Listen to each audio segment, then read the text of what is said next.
Hello, hello, and welcome to another episode of Homeschool Moms Unfiltered. I'm your host, Amanda, and my awesome co-host is... Hello, I'm Megan. Hey. So we are your source for messy, imperfect homeschooling advice, support, and community. Yes, true story. We are also your source for progressive, secular homeschool advice, support, and community. Around here, we believe no human is illegal. Women's rights and trans rights are human rights. DEI isn't a weakness. It's a minimum standard to live by. Due process is still the law of the land and should apply to everyone, especially in the U.S., where it is part of the federal Constitution. And frankly, that is just the tip of the iceberg of what we believe. But that should give you an idea of whether or not we are your people. Yeah, right? If you listened to that and thought, I think these might actually be my people, we hope we are. And we're so happy that you're here. Now, usually we banter, we give life updates in our quest to generally keep it real and help counteract that whole influencer thing where you always walk away feeling less than. And then we chat and banter away an hour of your day. But today we've got a special guest and a whole bunch of questions. So we're just going to go ahead and dive right in. I know, exciting times. So today we are chatting with Tess from the Coalition for Responsible Home Education. We're doing a few episodes around homeschooling and whether or not there needs to be more homeschool regulations. In our regular episodes, Amanda and I will talk more about that from our own personal perspectives, which you will not be shocked to learn. Very. Okay. That's kind of what we're all about here. But today, we're lucky enough to be able to have a really genuine and potentially a little bit challenging discussion with Tess. So before we ask our first question, would you like to introduce yourself, Tess?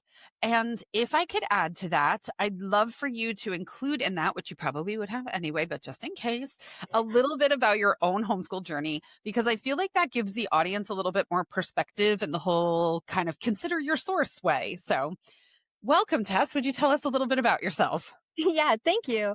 So I'm Tess Ulrey. I'm the current executive director for CRHE, the Coalition for Responsible Home Education. My biggest credential for this role is that I'm a homeschool grad myself. I was homeschooled for 6 out of 12 years. I went in and out of school depending on where my family lived and what the best fit for us was at that time. That is actually emblematic of what a current homeschooler looks like now in the United States. So even though current homeschooling regulation has a deep connection to the right wing and especially the Christian nationalism movement, I was actually homeschooled in a very secular way by my mother, who was a teacher both before and after I was homeschooled as well. So I come to this discussion, again, as a homeschool grad, but with experience in public, private, and international schools in there as well. Now, as an adult, I spent my entire professional career in youth-serving nonprofit work. I worked for the Y for a long time, a wonderful organization called Girls on the Run, and then for the Boys and Girls Club. So in those roles, I became really familiar with the type of wraparound services that a society provides children, no matter their education modality. When I worked at the Boys and Girls Club, I wasn't a teacher. I was simply a safe adult for kids, no matter what school district they were in, no matter if they were homeschooled or anywhere in between. So I think that those experiences really lended an interesting lens to the current position I have now, where I'm able to blend my own unique educational background alongside my professional experiences serving youth, and then my own deep devotion to progressive politics as well. So you found your people with us today too. I like it. I did. You're in the right spot. Yeah, for sure. Well, again, thank you so much for joining us. Megan said it, but let me make sure I also say it. And so for listeners who may be new to your work, what is Coalition for Responsible Home Education and why did it even need to exist? Yeah, so our organization was founded way back in 2013 by homeschool alumni. That makes us really unique in this education space because we are the only organization that is founded by alumni and continues to be alumni-led as well. My entire staff is alumni. Everyone except one person on my board is a homeschool alumni as well. And we represent the broad experiences that homeschoolers have. Some of us had really positive homeschool experiences. Some of us had very negative homeschool experiences. Some had unschooling, progressive experiences, and some had very, very domineering Christian upbringings as well. All of those experiences are important as we center children in this work. What our organization really serves to do is to make sure that children's rights are centered in the homeschool conversation. The landscape of homeschooling conversations tends to be pretty exclusively parents' rights. We hear a lot about a parent's rights to do what they want, a parent's freedoms, and a parent's liberties. But what never quite comes up in that conversation are children's rights. Now, we know we function in U.S. policy, and we know that the U.S. is behind in children's rights in a lot of ways. We remain the only country that has not signed on to the U.S. Declaration on the Rights of the Child. I mean, we are not doing so well in this country when we consider children's rights. But we have areas of policy, like in homeschool policy, where we can actually center children's rights. What that means, though, is that alumni voice remains centered. When we're talking about children's rights, who are the children who are homeschooled? That's alumni, and that's the voices that we represent in these conversations. That's a really interesting point. Around the time that this organization was being founded, which just goes to show how old I am, I was working actually for Eurochild and doing stuff for them there in Belgium and helping them get some things off the ground and fundraising and stuff like that. And it is really interesting how different Europe handles children's rights versus the US, where we claim to be, all about freedom, but also not. But also rank very poorly on the global rankings for freedom. We would like to say it, but we don't actually put anything in place that demonstrates that commitment, right? Yeah. Exactly. Freedom as long as it doesn't impinge on my freedom. Like you can have your freedom as long as it works with my freedom. Selective freedom. We're that way, yeah. Yeah. All right. So you mentioned your organization was founded by former homeschool students and talked a bit about how that affects your work. So I'm curious if you could just dig in a little bit more, the ways that having that pod of homeschool alumni has shaped your organization's priorities differently than parent-led homeschool advocacy groups, kind of like the giant Great Satan HSLDA is what's popping into my head right now. So Yeah, I mean, I will tell you that we operate at less than 1% of HSLDA's operating budget. I'm proud of that when you look at the policy work and the advocacy that we do, and the fact we've been able to keep our heads up in this kind of a fight, because that, HSLDA, it is a force to be reckoned with, definitely. And not just exclusive to HSLDA, but to a lot of homeschooling groups. It is that, it's the parents that are driving the conversation. What's so important to us about that is, as homeschool alumni, we are able to kind of uniquely identify places in our own experiences, especially as adults reflecting back on our experiences, where things could have been improved either for us or for our peers, and where there's a genuine policy answer to some of that. And a genuine policy answer that doesn't necessarily mean that, everyone is all of a sudden under state rule or anything scary like that, but just some of these regulations are kind of we prefer oversight, right? That we just say, hey, this is oversight that is going to guarantee that every homeschool child has the same access to an open future. Mm-hmm. I love that you mentioned about state-run education, because I left that giant Facebook group, that hip homeschool moms, the day... That was a long time ago. Yeah. Yeah. I got a nasty gram from the lady one day, but the day that Biden was elected, because they were all wondering where they should move when we become communist. And I was like, it's the straw that I have to go. I had been hanging on and I just can't do it anymore. Right. So, yeah. All right. So I have homeschooled personally in the South for many years in 4 different Southeastern states. And the South is kind of known as the land of sign this statement of belief if you want to join our co-op. And so we figured when we started this podcast, what's good for the goose is good for the gander. And so we kick off our episode like we did today with our statement of beliefs. We kind of jokingly refer to it as our bat signal to find other secular and progressive homeschoolers. But keeping that in mind, I'm curious, and you mentioned you're a progressive. From that political standpoint, why do you think that we should engage in discussion around homeschool education? And kind of from a different perspective, are there marginalized groups who you think are harmed by the lack of regulation that CRHE kind of focuses in on? Maybe not, but in general, kind of as a big bubble question, what are your thoughts there? Yeah, I think as a big bubble question, I think it's important that we don't separate public school children to homeschooled children, that we engage in this kind of a conversation about what are things we can put in place that are genuinely going to protect and support all of the children in our community. I want to engage in these conversations and this type of oversight because I firmly believe that as adults, we have a responsibility to every child in our community. And at some point, we're all going to need to step up and make sure that that happens for our neighbors' children, for other.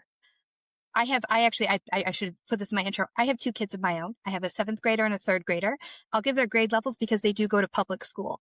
I don't think that they have any more or less rights to safety than their homeschooled peers as well. And so I think that when we are talking about this, we have to frame it within the education modality, because the reality of how we've set up our society is that services and protections tend to come through the school system. Again, that's both resources and precautions tend to come through the school system. So we have to address homeschooling as well. But on a broader sense, we should be talking about our responsibility to all children. Mm-hmm. Yeah, no, I think that's totally true. And you make a really good point. We're talking about it. I love the fact that the organization Coalition for Responsible Home Educating or Education is made up of homeschoolers that had both good experiences and bad experiences, because so much of what you hear right now is that there's like the homeschoolers of TikTok and there's the Reddit threads that are essentially the bad version of Yelp reviews, where you're like, okay, these people only came here to complain. And that happens a lot, right? When things are good, we enjoy the good times. And when things are bad, we make sure everyone knows that it was bad. And so making sure that there's a balance and we find a balance, I think, is really important. So I guess kind of with that in mind as well, what is, in your opinion, what is the most common misconception people have when they hear the term homeschool regulation? Yeah, I think, and I'm just gonna be honest, I hate regulation. We prefer oversight. I think for exactly that reason, right? Even myself, I hear regulation and I go, ooh. However, that's the word, that's the vernacular, and we can lean into it. I'm glad you brought up, though, we hear so much in homeschooling, right, about these glowing positive reviews. And then there's some extraordinarily traumatic and negative experiences too. And that gamut is important.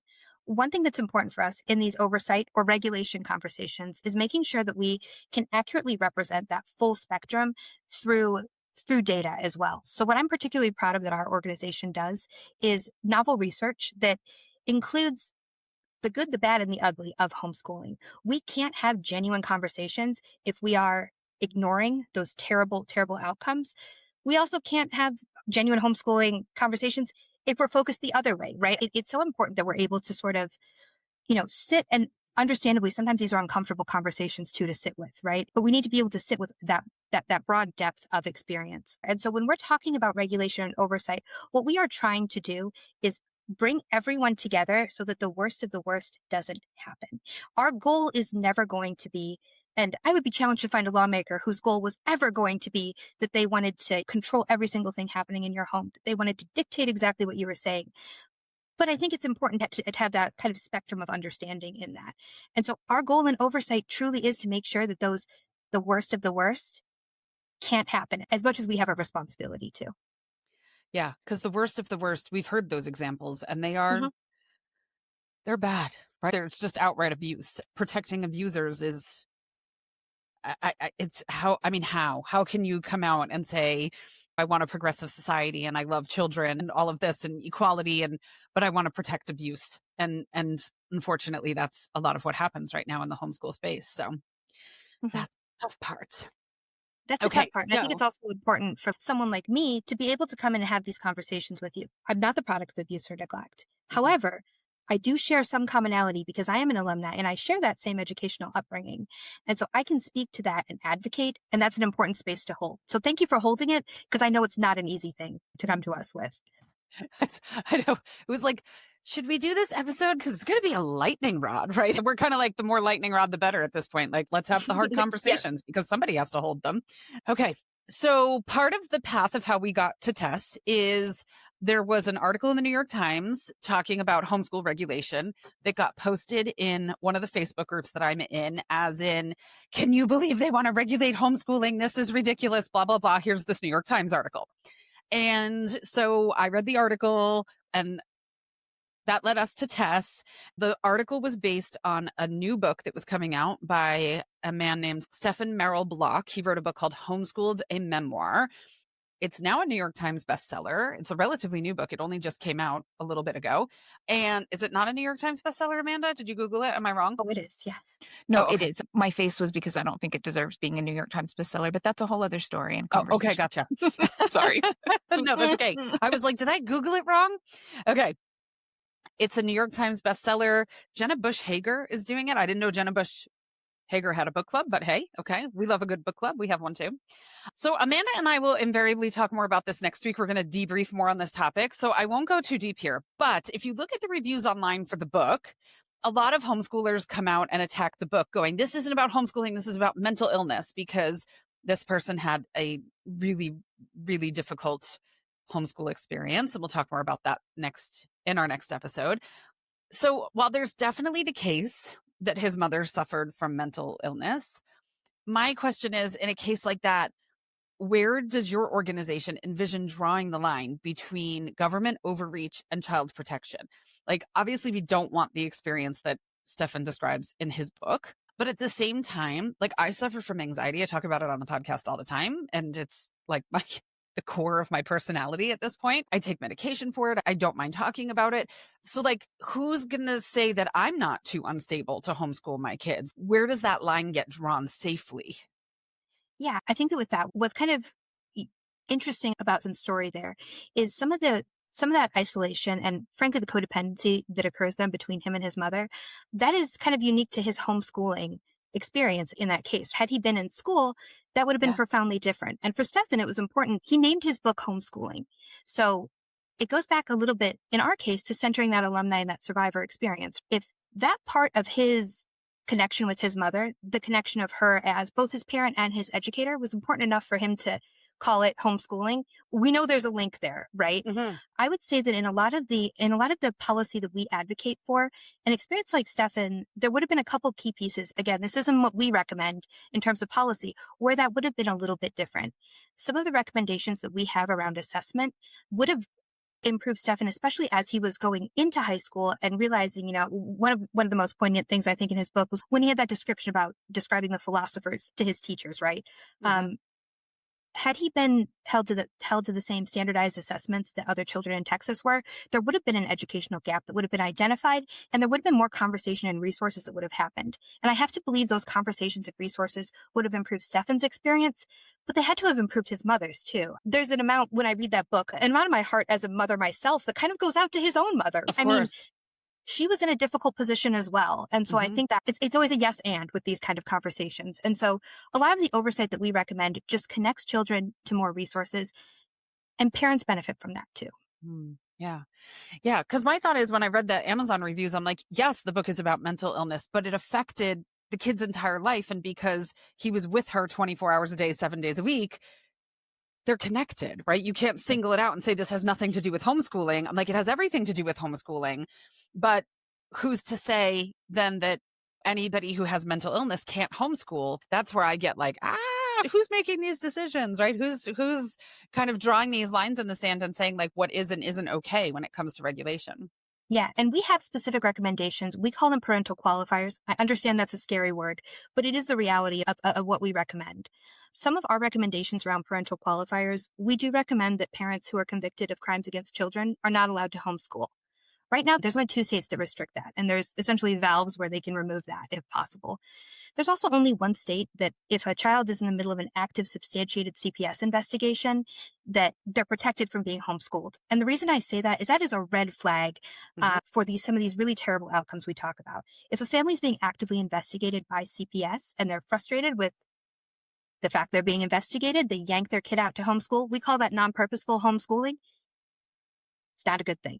There's 1 state that restricts that. So when we talk about parental qualifiers, that is what we are talking about parental qualifiers. Ultimately, we're asking for less than we ask public school teachers. Makes sense. And we get fought on those harder than you would ever believe. I can't. I'm like, the fact that sexual offenders can homeschool, they're like, how are you getting fought on this, And shout out to Arkansas. They're the ones that protect that. Like I said, it's never better. It is never better blue. It is never better blue in homeschooling. Yeah, definitely. It's definitely complicated. And we started off the episode talking about that. And I do appreciate the fact that at the very top of the episode, right, we talked a bit about how it's about children's rights, and yes, you can't specifically separate the homeschooling and the mental illness part. But at the same time, you also have plenty of kids who go through regular schooling or whatever that may be, who have parents with mental illness that have suffered in a way or have codependent relationships that definitely require lots of therapy afterwards and sorting through. And so this idea of really focusing on all of the systems that go into place to supporting kids, regardless of where their education is coming from, and really making sure that we're focusing on children's rights and parental responsibility. I think that's a really interesting take on it. But I digress. So our next question for you is, how do you respond to the homeschool parents and community who say any oversight is a slippery slope? This is always a challenging one for me because I cannot ever say, the slippery slope argument. I hate it. I'll just be frank. I hate the slippery slope argument because a little bit the slippery slope argument is how we got here, right? Homeschooling, when it first happened, it was working in concert with the public schools. It was a really, really kind of mutually beneficial relationship. And the slippery slope that was essentially Michael Ferris and some of those HSLDA devotees really systematically just removed all protections for children. So the slippery slope is how we got here. But I have seen firsthand how difficult these conversations are. I mentioned even the fact that we're unable to pass Rayleigh's Law in West Virginia, which is one of those bills that would be specifically addressing removing children to be homeschooled in the middle of an active investigation. If I can't get that across the finish line, talk to me later about a slippery slope, right? I mean, we're so far, that is nowhere near anything we are talking about in any way, shape, or form. And I think the other thing that's been demonstrated, both with how homeschooling got to where it is and where we're trying to build it up to, is each and every state dictates education in such a strong and specific way. I can't ever see us as a country agreeing on it in either direction. Yeah. We can't agree that human beings have human rights. So yeah, we're a long way from a lot of things right now, right? And it's just getting worse by the day. So that's a great way to think about the slippery slope. I hadn't thought about it from that perspective. Yeah, that makes perfect sense, right? I mean, if you can't get the very basics of common sense things passed, we're not slipping and sliding anywhere anytime soon, right? So yeah. No. Yeah, that makes sense. Not in my lifetime. It's not going to happen. I'm 37. I don't think that's going to happen in my lifetime. Yeah, that makes great sense. Okay, so then on the flip side, if you could kind of wave a magic wand and you could get things passed and pushed through and where you would ultimately like them to be, what would common sense regulation look like to you? From everything from how to get approved to homeschool to maybe annual check-ins or assessments or any of the above. What does it look like in your world? Yeah, I think we have kind of two ways that we think about it. We think about it in terms of child protection and child welfare, and we also think about it in terms of resources as well. Depending on where you are in the United States, I can use Michigan as an example because I live over here, especially in some of the rural communities that are in Michigan. Sometimes the only access that high school age children will have to sports or to extracurriculars is going to be through their local high school. That looks different when you live in a more populated urban area with lots and lots of different resources. That's not the case in a lot of rural communities in Michigan. So one of the things that we advocate for in terms of resources is making sure that states and school districts are set up to not just accept, but support homeschoolers who want to access some of those additional resources. That's really important to us because we could talk to the ends of the earth about how important it is for kids to have social emotional development opportunities. The reality is too, is if college is in your plan or any of that post-secondary, it's going to be critical for you to have sports, theater, any of that. We also think that school districts need to work better with students to make sure they can access things like AP credits. If you want to go to a school that is not set up for homeschoolers, you're going to need to prove you're kind of working in concert with some of those things that are a little bit more measured. On the child welfare side of that too, we would like to see a little bit more visibility for homeschooled children. What becomes incredibly challenging, especially in 12 states across the country, we don't know how many kids are homeschooled because there is no reporting system for that at all. A child can never attend school, or if a child stops showing up to school and you can't get a hold of the parents, they're de facto homeschooled. That's how it's considered. So we have no way of knowing how many homeschooled children actually exist. We can give you our best guess, but we don't know how many that is. So we would like to see a process of registration, check-in, and kind of a notification to homeschool, because for us, that's a big indicator of whether that's purposeful or non-purposeful homeschooling. I think those are important distinctions to make when we start to veer into the realm of talking about abuse and neglect prevention, right? There's purposeful homeschooling and there's non-purposeful homeschooling. And those are going to be important differentials when we're talking about it. So we'd like a registration system. We would like an assessment system, however that works for the state and for the families. That looks a little bit different. There's one state that allows for portfolio reviews every couple of years. Homeschoolers are not always going to respond to standardized tests, but a portfolio review is a great way to just kind of have that check-in. And it loops back to the resources, right? Because, hey, if there are some learning differences, the schools hold those type of resources. So we'd like to see whether that's standardized tests, portfolio review, however it works for a family and a state. We're flexible, but it's those kind of valves of where we could have a little bit of visibility to some of those children. So that's really what we'd be advocating for. I like those. I like the term purposeful homeschooling as well, Mm-hmm. because I was talking to Amanda in a previous episode about how reading Stefan's book made me think that I need a different term as an unschooler, because it's such this wide range of approaches. And our approach has been very goal driven and like very life coaching, basically, where I'm with the kids. What do you want to do? And how are we going to do it? And what goals do you have? And how are we going to get there? And how can I support you? And all of that. And then you have Stefan's experience, right? And so I'm like, within the world of unschooling, you have this huge thing. And I go, I feel like I need a term that shows that I'm at this end of the unschooling spectrum when we talk about that. And I said, I haven't decided on an adjective, but purposeful just got bumped up on the list. I really like that one for that description there. So yeah, I like it. Yeah, and that's actually terminology we use. This is veering off a little bit, but we do an entire training series for individuals who are child welfare workers, but also librarians, frontline healthcare workers, to identify the unique risks of abuse and neglect in a homeschool setting. And that's the way we talk about homeschooling there too. We say, hey, these families that are coming to you, let's talk about what purposeful versus non-purposeful homeschooling looks like. Because a purposefully homeschooling family, right, they're going to talk your ear off about their curriculum. They're proud of what their children are doing, and their children are able to vocalize that as well. Non-purposeful looks a lot different. Mm-hmm. True. Yeah, I also really liked how you brought up talking about like homeschool kids being able to access the programs at the local public schools. I'm homeschooling in California. We have an interesting, different kind of setup here, and we have the charter system. We have the homeschool charter system, but it's a real struggle here to be able to access that and get any sort of anything with your local school district if you're homeschooling. And I hope that we can touch on that a little bit later, because spoiler alert, anyone who listens to us regularly is not going to be surprised to know that I totally combed through your website. And I know that that's something that you hit on your website. So I'll leave it at that, and hopefully we'll circle back to it in a little bit. Yeah. And then on the flip side, from Amanda's California experience, I've homeschooled in Texas, which is one of the, we don't even know your kids exist states. So yeah, full range of experience here. The constitutional amendment to affirm parents' rights was a choice. Ooh, yeah. Okay. So It was a choice. It was a choice. Let me tell you, I spent 2 years in Texas. Not by choice. It was for my husband's work transfer life.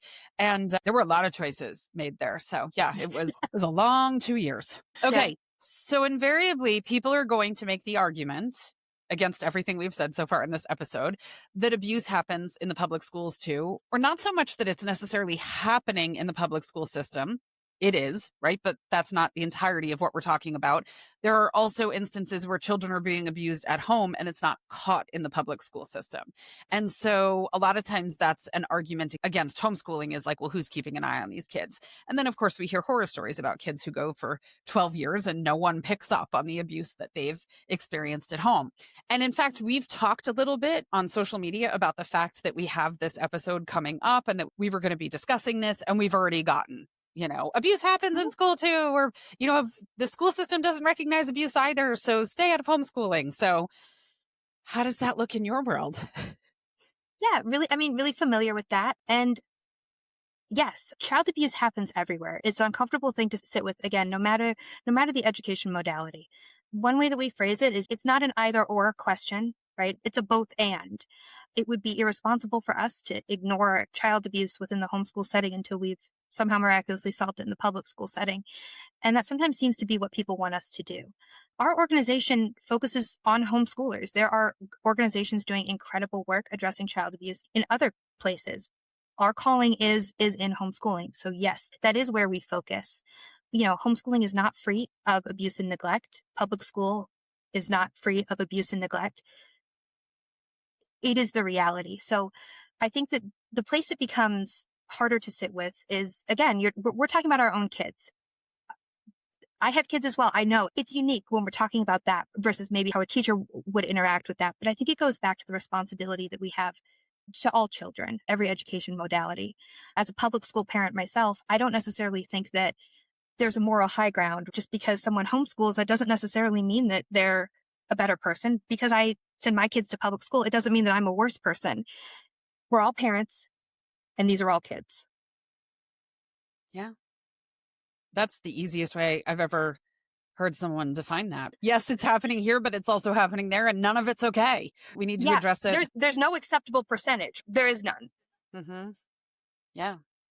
Yeah, no, I think I'm with you. I've never heard anyone actually lay it out quite like that, but I'm not sure any of us can argue like, well, we should allow it to continue here until we fixed it over there. Like, well, no, maybe we should be working to fix it everywhere. Yeah. Mm-hmm. Okay, so big picture question. Mm-hmm. If you could wave a magic wand and design an ideal homeschool oversight, is that the word you said you liked? Regulation is the one that happens. And we use them both. It's okay. Okay. So if you could design an ideal homeschool regulation system in the United States, what would it include and what would it intentionally avoid? Yeah, I think we would intentionally include aspects that directly address child welfare, especially in abuse and neglect prevention. But those would go hand in hand with resources and access. I don't believe you can have one without the other.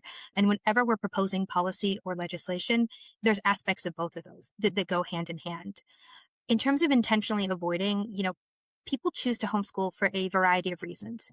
It used to be because the family was probably very religious and felt like there was an ideological calling to that. And that's not the reality anymore. Research is proving more and more people homeschool for all sorts of different reasons. People go in and out of the school system more and more. We know that it's more diverse, it's more fluid than it has ever been. So we would never recommend policy or work on anything that removed that really important flexibility for children. For some children, it is going to be the best fit. And so there's never anything we would do that would remove that as an option for children, especially when we think about all the things that can challenge children about public school and why it's not always the safest environment. That can be gun violence. Some school districts are not safe for queer kids. We want to make sure that the option remains for families. But again, we want them to have those resources too, right, at home. Yeah. So when Amanda talks about too, like what it would intentionally avoid, right? We spend a lot of time in homeschool Facebook groups because we offer courses and unit studies, and we have the podcast, and we have a Patreon, and we do coaching and all that kind of stuff. So we're engaging in conversation with people all the time and saying like, hey, we have these resources and they're available, and et cetera, et cetera. Spending a lot of time in homeschool Facebook groups is fun. We get to connect with a lot of really awesome people. And then there are also the moments where we grab a screenshot and send it to the other one and go, what the hell is happening? So that is, hey, I'm looking for a flat earth curriculum, or I need something for history for my high schooler that's not woke. There was one about something about the moon landing one day, and the person was like, should I go with the scripted version or the real version? And I was like, I'm not sure which one is which in your world. I just know about the moon landing, right? So what am I missing, Amanda? What other ones? I mean, like just that I want my kids to get involved in a local sport, but I'm not willing to risk them being indoctrinated with furry culture. And you're like, what? How did we get here? Yeah. Okay. I lived in South Carolina, and there was a lot of, I need a Christian soccer team. And I was like, well, yeah, I mean, I don't want my kid passing a ball to someone unless they have an option to be friends for eternity in the afterlife. I mean, why invest the time now if it's not for eternity? Like Yeah. I can't. And Well, so, I'm just like, is the hometown rival between like the Christians and Satan? Like, where right. is that? Like, I don't like, okay. Yeah.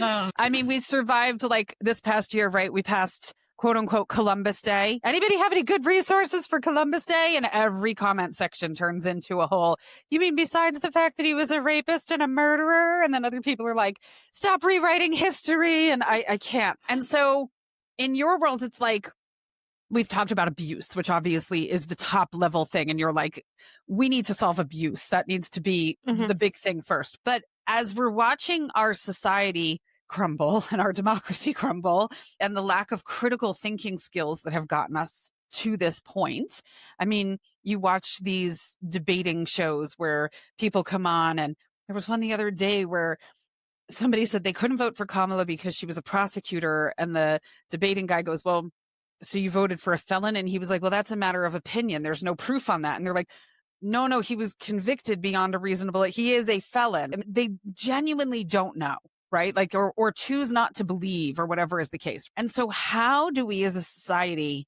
fix that lack of critical thinking and that indoctrination? I mean, we have now severe homophobia, severe racism, all of which are on the rise. And how do we fix that as a society and make society a kinder, more open-minded, more welcoming place without trampling parents' rights? Like, do we just allow that indoctrination to carry forth because that's your right? Is that not a form of abuse? It was in the article, I think, in the New York Times, where Stephen Merrill Block proposed that indoctrinating a child into a bubble in his worldview is abusive, right? So is it? Like, what are your thoughts as an organization on that? Yeah, I think a lot of what we do, we use the phrasing open future a lot. And so in the resources, but also, like I mentioned, almost the pressure valves, right? Are these like intervention times where children would come into contact with adults that just are more safe adults. That's all we want. We want more safe adults to have access to them.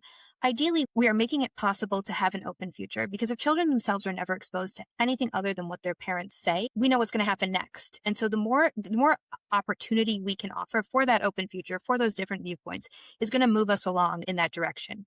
I can tell you anecdotally from a lot of the homeschool alumni I work with, sometimes that doesn't happen until your mid-20s. Sometimes it takes a long time, but the more we're willing to engage, the more that we just offer these type of resources. And I think also, to be frank, the less weird we make homeschooling and the less weird we make public school is going to go a long way in that conversation. We talk a lot sometimes about homeschool as homeschool alumni, some of the things that people assume about us when they hear about that part of our educational background. The same goes sometimes when I talk to homeschooling families too. I promise it's on both sides of this conversation, right? And so I think we see them complaining about the kitty litter boxes on social media, and we're like, if you bring up these freaking kitty litter boxes one more time, it has been debunked so many times, and yet here we are. We're back to that. And the same token is, as a professional before this job, I would not have led with I'm a homeschool graduate, because people are going to think I wear jean skirts and talk about Jesus. That's going to be what people think about me. So I think on both sides of the conversation, the more we can engage in good faith, the better that will happen. And even you guys being willing to host our organization, to hold space for that, goes a long way in just opening up that conversation. Thank you for that. Yeah. Okay, so how can concerned parents, educators, or former homeschoolers support this work, right? The work of the Coalition for Responsible Home Education in like actual tangible ways? What does your organization recommend? Yeah, so we kind of sort our work into three categories. We do a lot of advocacy. You've heard me talk a lot about state level policy. So homeschool parents and homeschool alumni are really powerful voices when we are going to a state capitol and we are saying, hey, here's some ideas for legislators that would support that open future, but also prevent abuse and neglect. We need those type of advocates on our side. I think you guys have seen firsthand how powerful and how vocal sometimes the anti-regulation lobby can be. And so it goes a long way. And if people are willing to contact their legislators in support of of policy, that goes a long way too. Legislators get the brunt of kind of some of the scary side of that. So in the advocacy world, there's a lot of very, very tangible ways that people can be a part of that work. We're really proud of the research that we do as well. Dr. Jonah Stewart runs our research department. Jonah is a homeschool alum, but then went to Oxford on a Rhodes Scholarship with a PhD in education. That's who's leading our research. We really know our stuff over here. I like to give those credentials because they're important in kind of showing what it is we can do. So in the research space, we have a lot of opportunity for participation in those resources. We also have a lot of homeschool parents who jump into the research with us, and we love having those voices included in our work. We will always center alumni voice. That's one of the tenets of our organization, but currently homeschooling parents are an important part of that too, and really support us in that way. The other thing that kind of the third pillar of our work is in resources. So for homeschool alumni, we do peer groups. It's really fun, especially if you had a alternative education like myself. Meeting other people with that shared experience is a really important part of becoming an adult and learning how to navigate that next step. So we do peer support groups. We say support groups. Sometimes they're just fun, but that's what we do. We run peer groups, and then we also run trainings on abuse and neglect prevention in the homeschool setting. As homeschool alumni, we're able to speak the homeschool language, but we're able to take that out to people who probably have a different idea of what homeschooling looks like and make sure that we're educating the public. So we do that again for child welfare workers. We do that for frontline healthcare workers. We do it for librarians, faith leaders, all across the gamut. And so sometimes if people are interested, especially in supporting the abuse and neglect prevention of what we do, we have opportunities for people to help us not only with that curriculum development, but delivering that to the appropriate audiences too. And so I'm just going to take a quick minute because you didn't fully plug yourself. But if you're listening and you're like, okay, I am interested in getting involved, they have on their website, which is really easy to find, again, Coalition for Responsible Home Education, and we'll drop the link and all of that jazz. They have a great list of things that you can be doing at the state level, but also at your local community level. It talks about going to the local Board of Education meetings or your city council meetings and asking, why are homeschool kids not allowed access to the school extracurricular activities? What can we do to make sure that they're allowed to come into these spaces? And I don't know very many homeschoolers who can't get behind that, no matter where you fall on this spectrum, right? We all get frustrated with a lack of resources in our local community. And so definitely go check out their website for more ideas and suggestions. I was really impressed with the things that they had on that section of their website. So there you go. Mm-hmm. Oh, thanks, Amanda. And I will say one of my favorite things to do is different states sometimes, especially high schoolers, as we're starting to learn about like the civic process. I've got some great resources I'm happy to connect with people about, teaching them how to advocate for themselves too. I worked in youth advocacy for a long time. It's one of my favorite things to do. So letting teenagers use their voice and ask their state and local representatives why they can't participate, that's how we'll get some of this over the line. So if people connect with us, I'm happy to give them some of those focused ones as well. They're really, really great. Love it. We saw a post the other day that was somebody who was doing virtual schooling in Texas and showed up to history class and received a dose of just whitewashed fairy tale history. And the teenager themselves posted in a group saying, where can I find some decent history resources? Because I'm going to have to patch this together myself.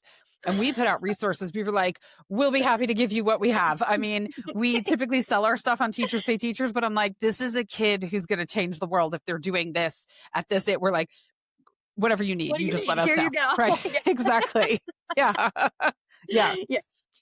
The other thing that I noted when I was on your site was you have resources for current homeschoolers, like I just mentioned, or grads who are now trying to maybe patch what they don't have if they had a really bubbled educational experience. So how can either existing homeschoolers or alums who are like, whoa, this is not the world I thought I was going to graduate into, and I don't have the skills, how can they lean on your organization for help?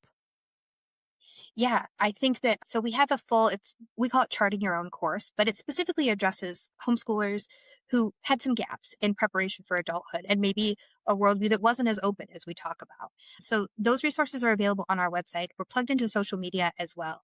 What's great is because we are an organization of homeschool alum as well. As soon as homeschool alum reach out, they're reaching a friendly audience. And so between all of our volunteers and our staff, there's somebody that is going to connect directly with their experience again, good, bad, or ugly. And we're happy to connect them directly, because I think that means a lot when you're talking about in this type of work too. You're not shouting into a void. We genuinely are matching you with somebody who has a similar experience. Yeah, because when I looked at your website and I was looking at, your team members and all that kind of stuff, and I noticed how beautifully diverse your team is Mhm. and how many LGBTQIA plus members were on the team. And all I could think was, and it's an assumption on my part, right? But all I could think was how many of these individuals grew up in homes where that was not okay and the messaging that they were receiving was absolutely horrible. It's in Stefan's book, right? Just the casual references that were tossed his way about same-sex relationships and things like that. And so I just think, like, how can we as progressives turn a blind eye to the fact that there are children all over the place in this moment who are being told that who they are is wrong, sinful, et cetera, et cetera, et cetera. And actively someone is trying to change who they are and all of that. And there's no safeguard in place for those kids. And that was hard to kind of spider web out to when I was looking at Mhm. your website and realized that was probably the case for a number of people on your team. And the work that takes as an adult then to unpack. No, it's, we do joke sometimes that we're overrepresented, in terms of certain aspects, and that, but I think that kind of goes hand in hand with wanting to share and wanting to affect change in your own experience as an adult. So Mhm. again, we've got a wide gamut of experiences, but especially some of the people who had some of the most challenging experiences, they are so called to and motivated to support children becoming adults out of that as well. It's really powerful to see that happen on our side as well. And then when we're willing also to have parents who are willing to engage with us at this point to make sure that their children and their children's peers are not in that same situation. Again, I can't tell you how much it means to my staff. When we have, we say oversight open parents who are willing to engage in this conversation with them, how healing that can be for them as well, to see that there's all of these adults who would have been safe adults for them, and they know that it will be different now for all of these children. Mm-hmm. Yeah. I don't know. I feel like we need to put like a banner across this episode. I wore a rainbow shirt to make sure anyone who doesn't know us noticed, but I'm sitting so low. I don't know if you can actually see it in the video, and most people listen anyway. But I mean, it's that thing. Like, yes, we're in that sphere, but yes, safe. And it's a real struggle, right? I mean, I think there are so many parents now who are in the position where in one way or another there is some kind of LGBTQIA plus situation in their family, and they're wanting to protect their child and homeschooling to do that. But it is a challenge because the reality is there is still a lot of the other side of that spectrum in the homeschool community. And you want to be careful about putting yourself and your family into those groups where they're on the other side of the spectrum. But at the same time, you want to make sure that those kids that are there and needing that safe adult knows that there is a safe adult and that they have somewhere they can reach out to. It's super complicated. I don't think there's any way of getting around that. Okay. All of that said, Tess, thank you so much for joining us today. Yeah. I really do think that this is just such an important conversation that we need to be having as progressive homeschoolers. And hopefully, for anyone who's listening, we have given folks some food for thought. And again, if you're interested in more, you can find the link to Coalition for Responsible Home Education in our show notes. You can follow us on social media or check out our Patreon community to continue the discussions. We're going to have another episode after this one where Megan and I do our typical dive in and our back and forth. So, you can come listen to us disagree. I'm sure there'll be some disagreement, but hopefully a fair amount of overlap as well.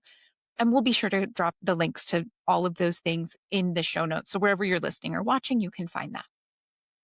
Yeah. I mean, if you're new to our podcast and this is your very first episode, that's kind of one of the hallmarks, right? Amanda's an aggressive academic homeschooler. I'm a loosey-goosey unschooler, although I'm working on a new label for myself, right? What was the adjective test? Purposeful.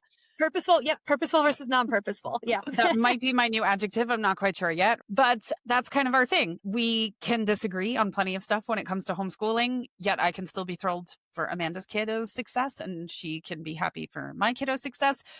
But we do not agree to disagree on human rights. We're not those people. That's a line in the sand. So yes, thank you so much, Tess, for joining us. Thank you. And I appreciate it. yeah, absolutely. And for everyone listening, happy homeschooling. Yeah, have a great one.